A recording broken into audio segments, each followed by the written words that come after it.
Greetings, everyone. This is Rock and Roll Spot coming at you with the Willie coming right up. We're practically in the home stretch, so let's kick things off with Deadpool: Seven Slaughters. This is an anthology one-shot.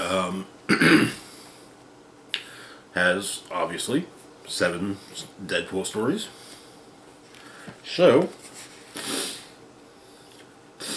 the first one sees Deadpool blast his way through a research facility and doing what he can to protect a scientist who basically does work with the multiverse. Over the course of which, showing various alternate versions of Deadpool. We have one that's Deadpool with the what ended up becoming the Venom symbiote as a hero. One with him leading the Legion of Monsters alongside Shikla, his ex-wife. Another one where superheroes basically, rather than fight things out in massive battles, that rather it's good guys versus bad guys rugby. And there's a post-apocalyptic Deadpool playing basically D&D with Negasonic Teenage Warhead, Bob, Agent of Hydra, Wolverine, and Cable. Deadpool's a DM, it seems. Another one where he slaughtered seemingly all the heroes. Another one where he lives a normal life, never had cancer or anything. But and his employers, however, inform him that the scientists he's been protecting, he has to kill as well. And the story ends with him doing just that. That was possibilities. So we got then we got Tuesday, Lady Anime, Walking Papers, No Spider Blues, Tunnel of Love, and Love at First Slaughter. Alright, so Tuesday sees Deadpool on another mercenary pulling a job in Central America. The other mercenary has a code about harming innocent people. As they get to the compound they're supposed to be hitting, all that they can see through the binoculars is just seemingly attractive young women around a swimming pool. Deadpool makes his way in, begins and is soon enough attacked by the women around the pool, who turn out to be attack droids, and he slices and dices his way through them. Seems to do something of an audition.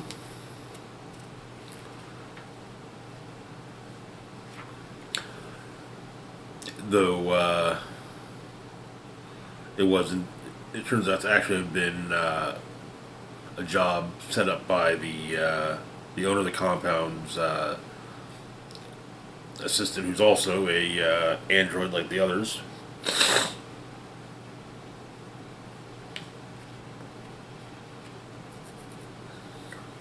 And it ends with Deadpool killing the owner of the compound, and then getting paid by the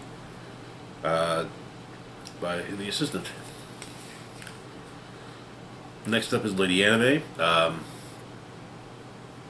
In the Little Tokyo district of Los Angeles, Deadpool takes down a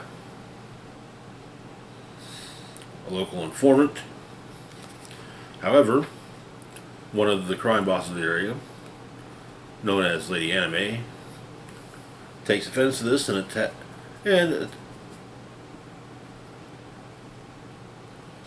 attacks Deadpool with a handful of ninjas, whom he promptly dispatches. Then however, the two of them duke it out, and Lady Anime takes on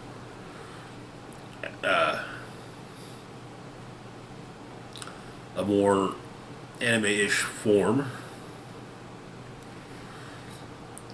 and then is able to actually even do the same to allow Deadpool to do the same. Their fight continues, but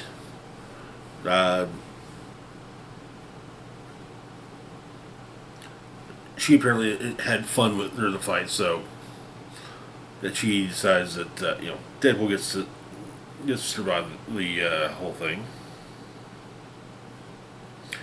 With Deadpool saying at the end that it was more than his normal crazy. She's up to note, basically saying that tell him to stay out of Little Tokyo because not everyone's as fun as her. Then we've got what was this one? Walking Papers. Deadpool's fighting his way through what he thinks is a militia. Domino shows up. Turns out that Domino's been hired by the compound that Deadpool's storming. It's not a militia. It's people actually hiding it. It's innocent people just hiding out, having pulled together money to hire security, including Domino.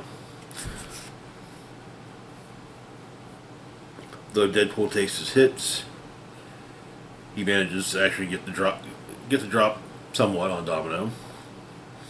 Goes back to his employer, gets paid, and then kills that employer and burns his house down.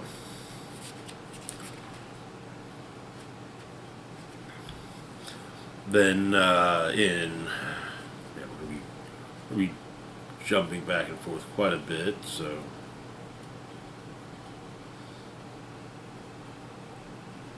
No Spider Blues. Deadpool makes his way into the Limo Embassy. Tracks down Chasm's cell. Initially running around wearing Havoc's outfit, but then putting Ben Reilly's old hoodie on over it. But apparently there's a guy that Deadpool makes various jokes at the expense of Chasm and the 90s in general. And Deadpool at Chasm's fight is interrupted by Maddie, and he explains that Deadpool explains he was hired by a guy recently gotten beaten up by Deadpool. Guy wanted the head of Spider-Man, and no way Deadpool's gonna actually kill Peter. But hey, may as well. But he does know of a knockoff he can kill. But he doesn't kill Chasm. But there's basically an arrangement is made, and he gets the guy gets the head of a spider, of a Spider-Man, which seemingly attacks the guy as the story ends. Our next one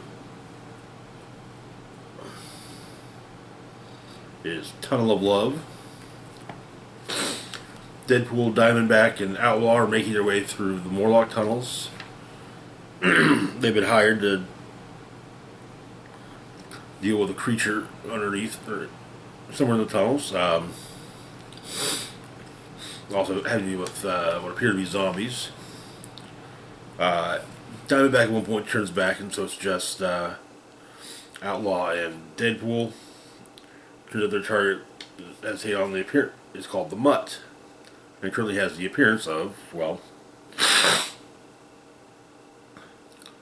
a stray dog. But Deadpool and Outlaw managed to take it, take the mud out and reduce it to pretty much seem, and as far as I can tell, definitively stop it. As far as I can tell. Then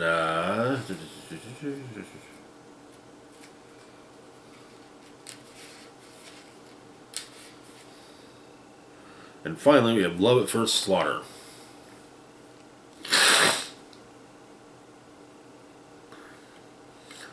Deadpool gets hired to go after an AIM facility where they're basically trying to make Brood even more deadly, and of course that got out of hand, and so Deadpool makes his way through the AIM scientists as well as the Brood drones. However, another assassin shows up.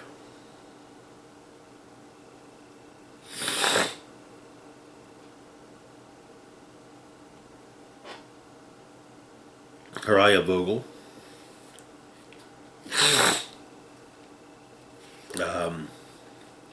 Her and Deadpool work together, though she does intend to kill Deadpool.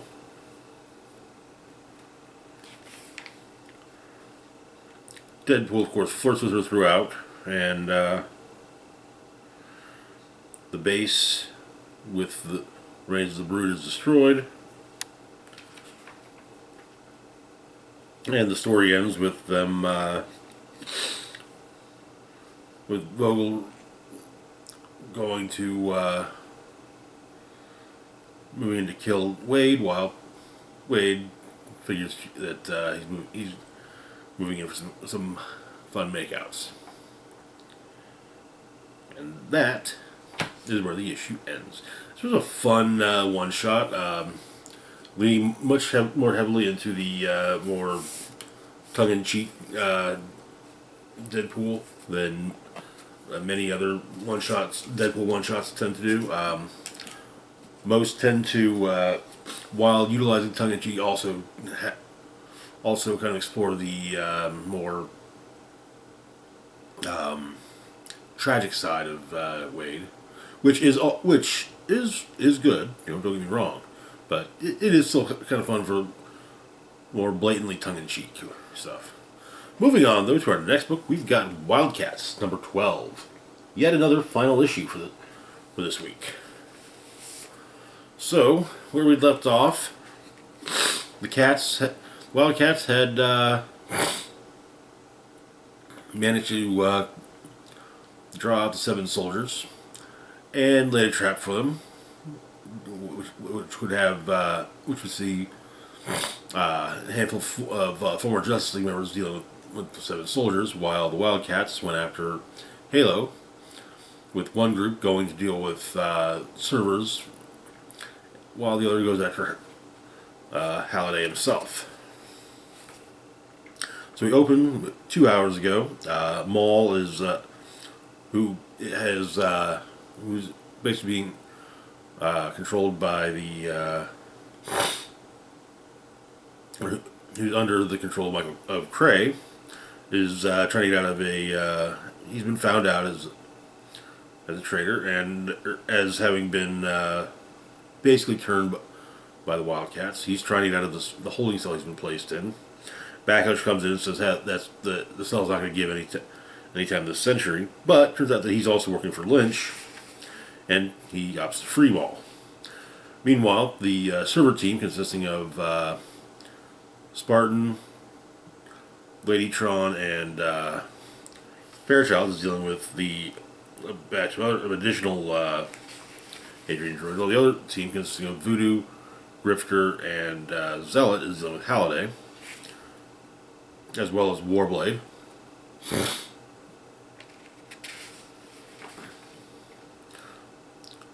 But and they're having to deal with they're all not only having to deal with Halliday, but also Talons, lots of Talons.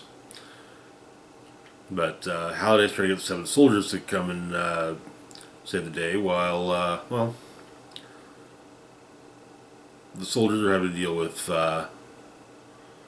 Black Canary, Arsenal, Martian Manhunter, and Batman. It's not going well for the Seven Soldiers. Well, the rest of them at least.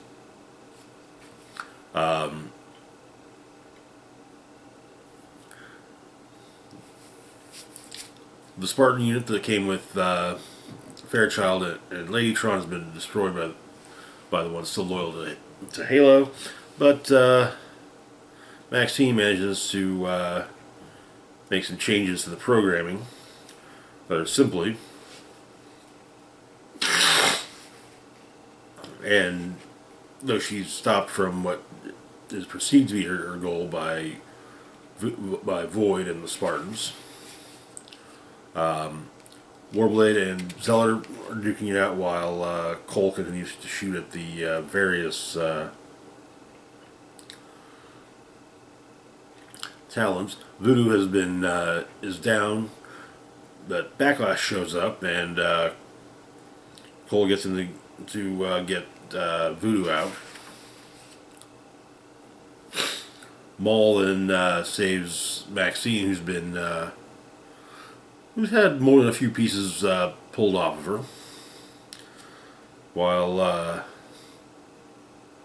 But Maxine tries to get him to calm down, explaining that Maul's whole thing is that the bigger he gets, the less brain power he can use.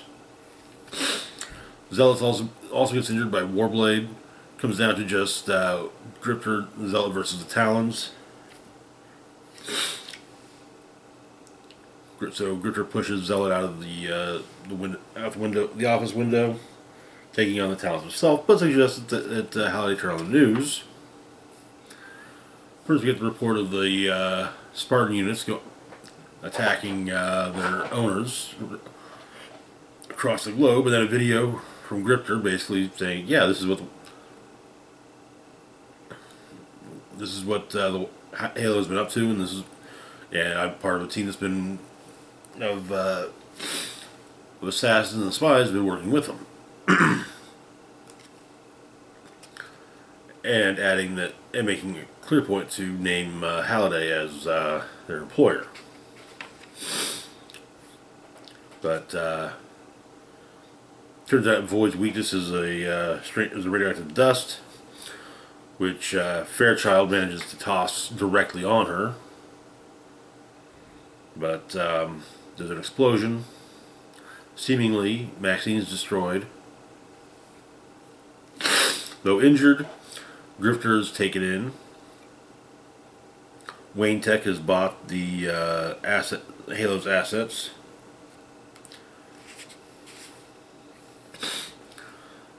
Marlowe, Cray, and Spartan are retire on a beach somewhere. Fairchild is back is in school, regular school. Seems that Freefall, Grunge, Rainmaker, and possibly even Burnout are there with her.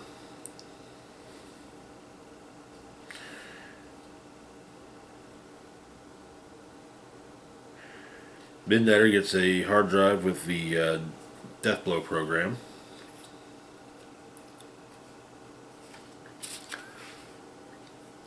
Looks like Voodoo and possibly also Maxine are at a rave somewhere, while Cole goes to prison. Though, as the prison transport is moving along, Zealot lies in wait. And that is where the series ends. I'm kind of sad to see the book go. I'll be honest, I wasn't entirely fond of the fact that Warblade got turned into a villain. I liked Warblade back in the day, so, But I was happy to see that Backlash was not, after all, a villain. Moving on, though, to our next book, we've got Wesley Dodds' Sandman, number 2. Where we left off, after trying to market his sleep gas to the military and being turned down, someone lights fire to Wesley Dodds' home in Manhattan and takes the journal that lists all of his attempts at making the sleep gas that had less humane results. So, the issue begins shortly after that. The Dodds family mansion is thoroughly burned. Wesley discovers that the journal's gone, but it seems that as far as the fire department can tell, it seems that the arsonist was killed in the process. But Wesley is taken in by a friend of his late father's, who owns an apartment building. Diane insists that he get some rest, and he dreams of his gases being used. Battle. He dreams of what he normally dreams: fields of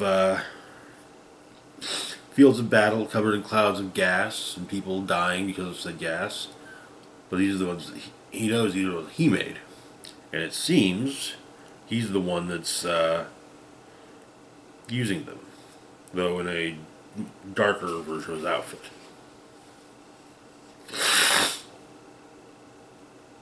But Diane managed to get Wesley a list of recent missing persons, and so because he's fairly certain that the dead body was planted there to throw off any further investigation. But in the NYPD's records room, Dodds gets the files on on a group of missing persons and begins looking through.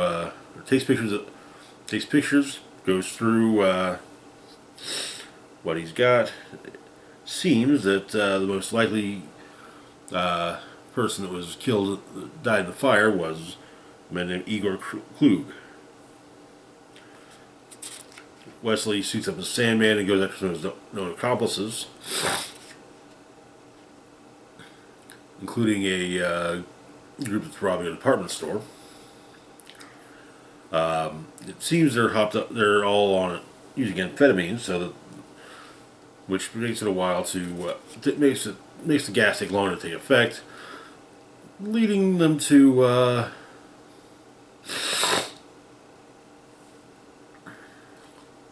still be able to at least for a moment nearly overpower Wesley, but using a larger dose of the sleep gas, he manages to take them down. Finds out that Klug had gone straight, and he was a soldier, not the type to go out on his own. But his wife had a kid, so he went on it. He went, like as I said, went honest. But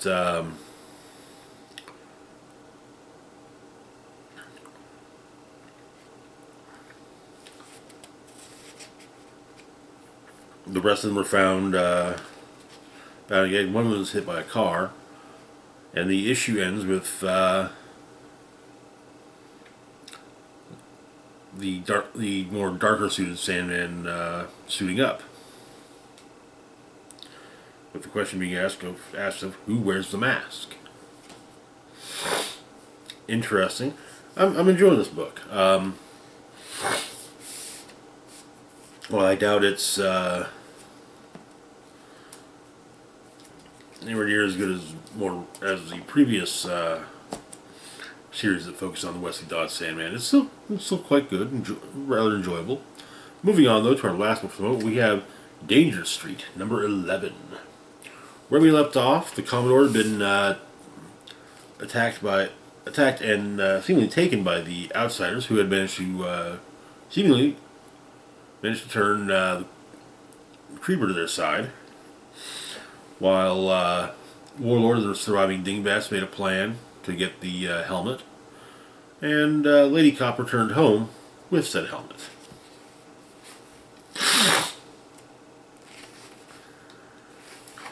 And so, Jack Ryder shows up at Lady Cop's door in the middle of the night, basically explaining that while at a local airfield, the Commodore is being held by the outsiders,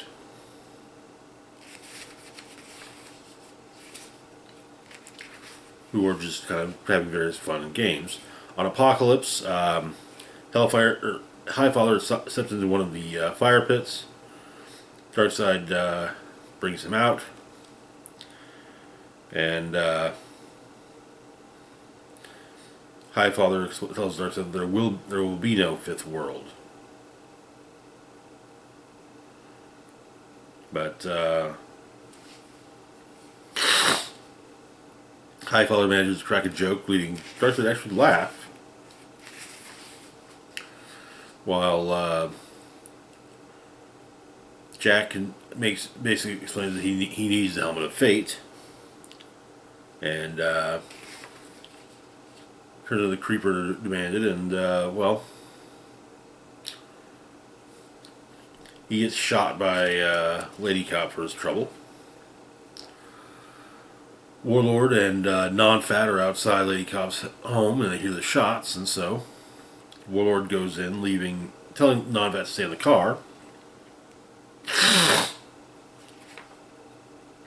Warlord goes in to investigate the shots.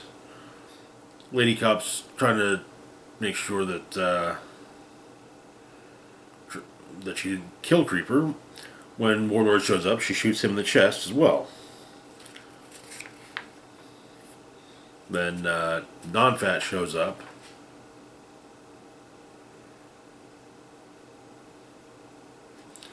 Finds Lady Cop and the two bodies. Orion and the other dingbat are trying to figure out their plan.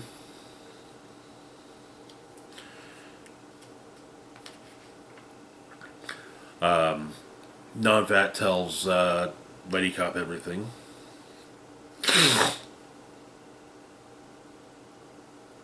And she suggests she says she'll have to grab the helmet from the evidence locker.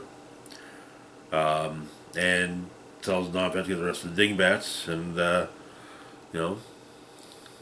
the plan being to try and bring back the fallen dingbat. Well, if the helmet can bring back the dead, well, maybe the woman who currently has two dead bodies laying in her kitchen can make use of that.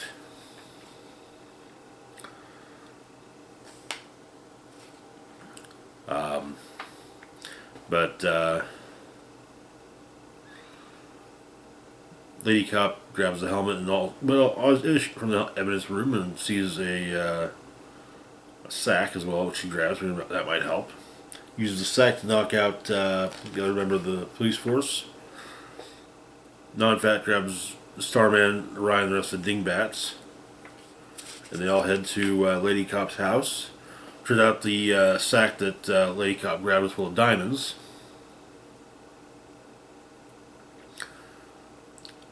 The three dead bodies are all laid out with the ritual about to begin. And as they begin on the Commodore's plane, his sword of diamond turns back into a diamond arm. And that is where the issue ends for them. You're getting interesting. The final issue should definitely be should at the very least be interesting to read. But anyways, that's going to do it for now. As always, feel free to like, share, and subscribe. Links to my Facebook, Twitter, Mastodon, Patreon, and PayPal can be found in the description box down below. This is Rock and Roll Spock signing off saying, live long and rock hard.